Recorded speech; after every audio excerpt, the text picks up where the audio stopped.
All right, let's hit the road.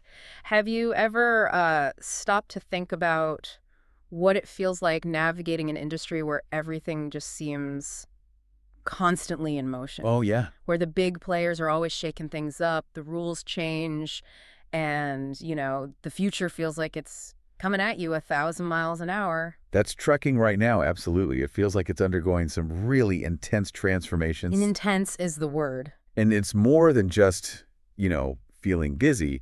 What's really striking, I think, is how all these different forces are crashing together at once. Right. It's not just about, say, hauling more freight or having fewer breakdowns. It's these big strategic shifts happening, from the top boardrooms, making deals right down to the highway, impacting the folks actually moving the goods. Exactly. Every single change seems to ripple down directly to the drivers, the people behind the wheel. It does. And to really get our heads around this, we kind of need to dive into some of the specifics, wouldn't you say? Like the big corporate moves. For sure. And the new logistics ideas, the Right. tech that's coming. Yeah, the tech that's basically right around the corner. So for this deep dive, we've gathered a bunch of recent stuff analyses from industry watchers, places like Truckers VA. Yeah. They're breaking down, well, everything. Big company spinoffs, leadership gaps, Uh-huh. the boom in certain types of freight, the rise of AI. Our mission, really, is to boil all this down into clear takeaways for you. Make sense of the chaos, maybe. Yeah, making sense of the chaos sounds about right. And pointing out where the opportunities might be hiding. Exactly. And we'll definitely unpack this new academic research on hyperconnected hubs. It sounds fancy, but it could genuinely change things for LTL, less than truckload freight. Okay, hyper-connected hubs, got it. We'll connect that idea to the bigger picture of consolidation, look at what's hot in the market right now, and yeah, tackle the long-term automation question for drivers. Okay, let's start with the big picture, the corporate stuff, because this is where it gets really interesting. We're not just seeing small operational tweaks. No, these are fundamental shifts, Uh, structural changes. Take FedEx. Huge news recently. They made a really strategic decision, spinning off their LTL division, making it a whole new standalone company. Right. The idea, at least from the Wall Street angle, is to create what they call a pure play LTL company, just focused on that one segment, aiming for, peak efficiency, better shareholder value. And this is the key thing for drivers and workers, right? Hmm. When a company splits itself up like that, it always brings uncertainty. Mm-hmm. You're potentially looking at totally new management, maybe different policies, maybe restructuring, maybe even layoffs. It's unsettling for the people involved. And it could set a precedent, couldn't it? Like a blueprint for other big carriers thinking about slimming down for Oh, investors. it absolutely could. Leaner for Wall Street might mean a bumpier ride for the workforce. And sticking with that theme, consolidation. Ah, Another massive move just happened. TFI, the Canadian logistics powerhouse. okay, TFI. They just dropped $1.1 billion to buy DeSake. Billion with a B. Right. And DeSake, for anyone maybe not familiar, is the biggest flatbed and specialized carrier in the U.S. TFI isn't just playing in the American sandbox anymore. No, they're clearly aiming to own the sandbox. It's a power move. So what does that mean, practically speaking? Well, it's this tension, right? On one hand, consolidation can bring benefits. More efficiency, maybe stronger service networks, better systems because of the scale. Okay, potential upsides? But, and it's a big but, when companies get this huge, the flip side for drivers can be less choice, maybe tighter conditions, think uniform pay scales across the board, stricter routes, less flexibility. Less wiggle room. Exactly. So will that power pull the industry forward, or does it risk kind of bulldozing the smaller players and maybe squeezing drivers? That's the big question hanging over moves like this. And then you've got the government angle. The FMCSA, the Federal Motor Carrier Safety Administration, currently operating without a confirmed administrator. Yeah, that's still ongoing. It's like, imagine trying to run a massive fleet with no dispatcher who's really in charge, no clear boss, no GPS everyone agrees on. Chaos in the cab, basically. It kind of feels like that sometimes. Yeah. You've got acting administrators, which is fine temporarily, but progress on key regulations just slows down. Things like it.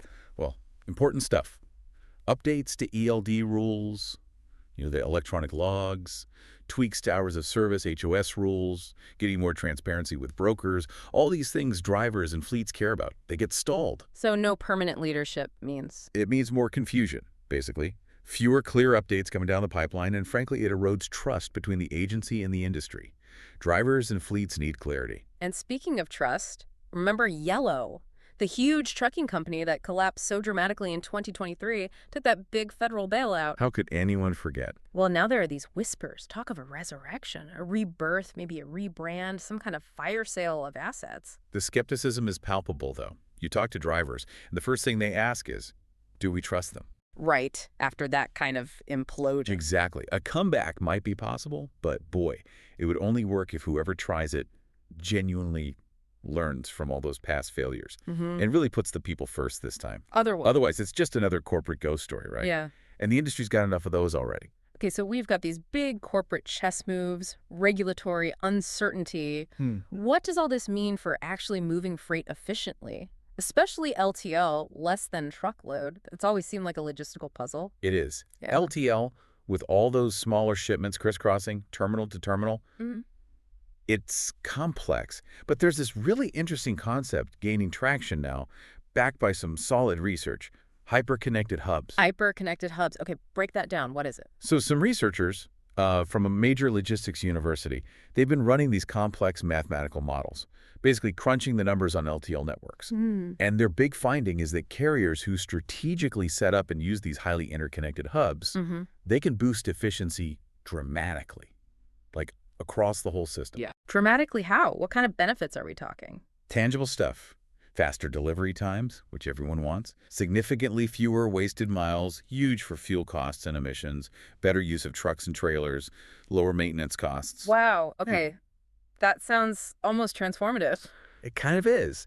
Think of it like building smarter truck stops, but purely for freight. Not just a place to park, but a super efficient sorting and transfer point. A super terminal. Yeah, exactly. A terminal designed to connect multiple routes seamlessly. But a really well-designed highway interchange versus a bunch of stop signs. The old LTL model can sometimes feel like hitting red light after red light. Okay, I get the analogy. Hyperconnected hubs are meant to be those smart interchanges, keep the freight flowing. And the key insight from the research isn't just build more terminals. It's about designing the right locations, the ones that plug into all the major traffic arteries in your network. Maximize throughput, minimize sitting around. So who wins big if this really takes off? Well, the mega carriers, obviously. The ones with the scale and capital to build or reconfigure these hubs. Customers definitely win faster. More reliable service is always good. And logistics planners, maybe they sleep a bit better at night. And who's watching nervously? Probably the smaller LTL players. It's a big infrastructure investment they might struggle to match. And, crucially, drivers and terminal staff. This is important. How so? What's the impact there? Well, it depends on how it's done. A shift to hyperhubs could mean, say, fewer stops for line haul drivers, maybe more consistent point-to-point runs. That sounds okay. Could be. But it might also mean longer stretches away from home between those points. For city drivers or dock workers, routes and workflows could change significantly. It all boils down to implementation. Do companies prioritize the people alongside the efficiency? That's the key. And this matters particularly now in 2025 because LTL is under so much pressure already, right? Yeah. You mentioned FedEx spinning off, TFI consolidating. Exactly. Plus, customers demand everything faster, cheaper. Yeah. The Amazon effect, right? So this hyperconnected hub strategy could be a way for carriers to squeeze more performance out of their existing networks without just throwing more trucks or drivers at the problem, which isn't always sustainable. It's like optimizing the system from within. Sure, precisely. And it's a way to modernize, to get more efficient, maybe without going straight to full automation, which is still a ways off for complex LTL operations. These hubs are a serious play for efficiency.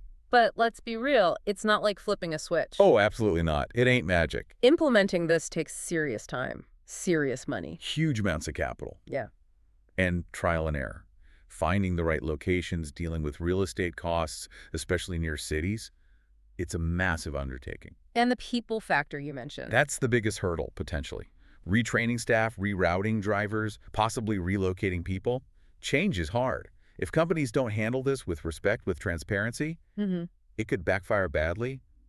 Communication is vital. So, bottom line, for someone working in LTL right now, a driver, dock worker, supervisor, what should they expect if their company starts talking about hyperhubs? Okay, so if you hear phrases like network redesign, hub optimization, efficiency initiatives, pay attention. It likely means this is happening. And it could mean It could mean more consistency on some routes, maybe less idle time waiting for loads, but also potentially higher expectations for speed and flexibility.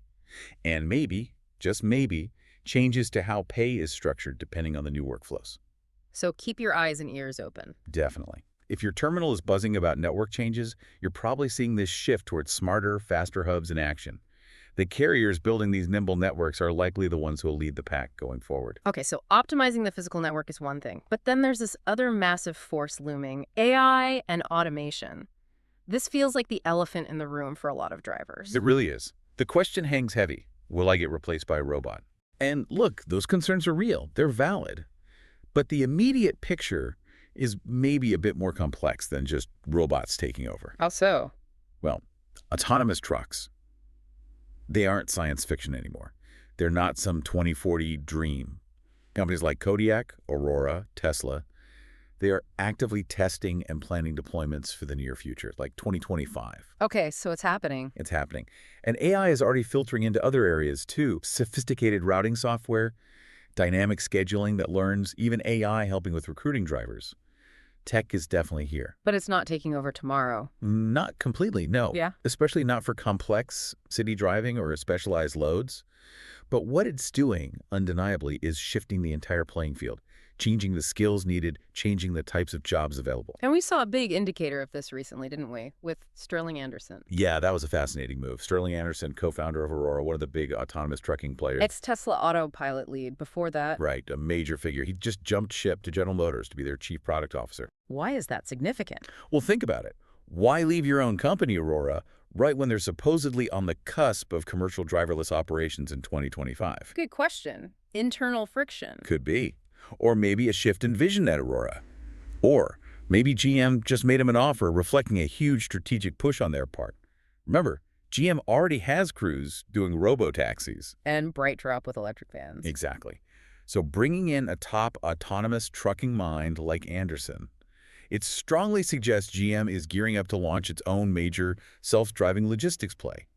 It's becoming a tech land grab for freight dominance. So let's bring it back to the driver. Again, the job isn't vanishing overnight. No, but the writing's on the wall about where the investment is flowing. Which is where? Clearly, billions are going into driverless tech, especially for those long, predictable highway routes. Into advanced AI for dispatch, for optimizing every single mile, and even into new kinds of jobs, like remote monitoring roles, basically overseeing autonomous trucks from an office. Like freight babysitting, as some call it. Kinda, yeah.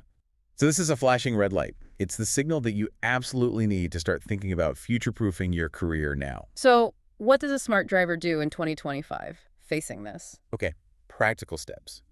Start learning about the AI tools touching the industry logistics platforms, dispatch software, maybe even basic business automation if you're an owner-op. Knowledge is power. Makes sense. What else? Seriously, consider a side hustle, something you can build now. Maybe content creation, sharing your expertise, looking into freight brokering, coaching newer drivers, exploring AI-powered online income streams. Diversify your skills. Build a safety net. Exactly. And most importantly, create a transition plan. Think about where you want to be in 5–10 years. Don't wait until burnout or automation suddenly limits your options. Start planning before you have to. Okay, that's the future-proofing piece, but what about right now? While all this long-term stuff is happening, are there immediate opportunities drivers can jump on today? Oh, absolutely. The market's always shifting, and right now there's some definite hotspots if you're pulling a flatbed, step deck, or RGN. Listen up. Okay. July is looking like Christmas in cargo form for open deck. Demand is absolutely surging. Why now? Perfect storm, really. Construction season is hitting its peak. Big infrastructure projects are kicking into gear. Machinery sales are strong. And we're seeing more imports needing that kind of transport from the ports. It's piling up from the Gulf Coast all the way to the Great Lakes. So it's widespread. Yeah, what's interesting is both the North and East Souths are hot simultaneously. Down south, Texas, Louisiana, Florida, lots of pipe, roofing, oil field stuff. Up north, Michigan, Ohio, Pennsylvania, steel, beams, turbines. And what does that do to rates? They're climbing. We're seeing flatbed spot rates up, like $15 or 25 something in key lanes, RGNs, oversized loads, even higher premiums. This is prime time to negotiate. Don't forget detention pay, TARP pay, extra stops. Ask for it. Good advice. What else is hot right now? Produce season. July is crunch time. especially for southern produce. This happens every year, but it really tightens the spot market, particularly for reefers. So refrigerated trailers are in demand. Big time. ATS Freight Match, they monitor this stuff closely. They're basically saying July could be one of the tightest months all year for spot freight availability because of this. Who benefits most? Owner-operators with their own reefer trailers, definitely. Right. And anyone playing the spot market, that's the freight moving on short notice, not under contract. When contract carriers are full, those spot loads pay well. Any tips for grabbing those loads? Stay geographically close if you can. Georgia, Texas, Florida, South Carolina are key states. Use your load boards, sure, but also make direct calls to shippers if you have relationships. And negotiate hard. Rates are peaking. But be careful. Always. Don't burn bridges chasing a quick buck. And watch those fuel costs. They can eat into profits fast. This surge usually peaks mid to late July, so the window's open now. Okay. Flatbed, produce, anything else? Yeah, one more trend that's kind of quietly picking up steam. Intermodal. Ocean imports are rebounding. Ah, so the ports are getting busier again. They are. After a bit of a slowdown, shippers are restocking, getting ready for peak season later this year.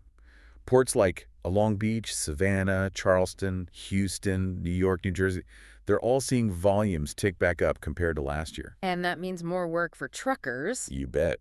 It means more demand for port drayage. That's the short-haul moving containers from the ship to a rail yard or warehouse. It means rail yards need more local and regional drivers to move containers inland. And it firms up spot rates in those key intermodal hubs. Which hubs are key? Definitely watch Long Beach, Savannah, Houston. Chicago is always a major inland hub. Newark on the East Coast. Pros and cons of intermodal. Pros, often shorter hauls, more turns potentially, maybe less wear and tear. Cons, dealing with ports means strict appointment times, potential delays, and the age-old problem of chassis shortages. Tips for getting into that. Partner with good intermodal brokers. Get your TWIC card sorted for port access. Use container tracking apps to stay efficient. Have your paperwork ready before you get there. Check on chassis availability in advance. Preparation is key for intermodal. Okay, so summing this all up, wow, the industry feels like it's being pulled in a dozen directions at once. It really does. Corporate shakeups, these potentially revolutionary hub concepts, AI knocking at the door, and these immediate market booms and busts. It's incredibly dynamic. The key takeaway seems to be change is the only constant, and it's accelerating. Absolutely. The trucking industry is transforming fast. And the folks who prepare, who adapt, they're the ones who are not just going to survive, they'll thrive. Which really brings it back to the individual, doesn't it? It does. It raises that crucial question for you, listening right now. Are you actively building the skills you'll need for what's coming next? Are you investing in yourself, beyond just driving the truck? Thinking about your career is something that needs to evolve. Because the drivers who just keep doing the same thing, They might get left behind. But the people who really understand the grind, who stay flexible, who are ready to pivot when needed, there will always be opportunities for them. They'll always have an edge. So the final thought then. You really don't want to wake up in, say, 2026, wishing you'd started getting ready back in 2024 or 2025. Exactly. How are you going to make sure you're not just getting tossed around by these waves of change, but actually learning how to surf them? And look, for more detailed strategies on how to prepare, how to build that resilient career, or even just to connect with other drivers navigating these same roads, you know where to find the tools and insights you need. Stay informed, stay adaptable, and stay ahead of the game.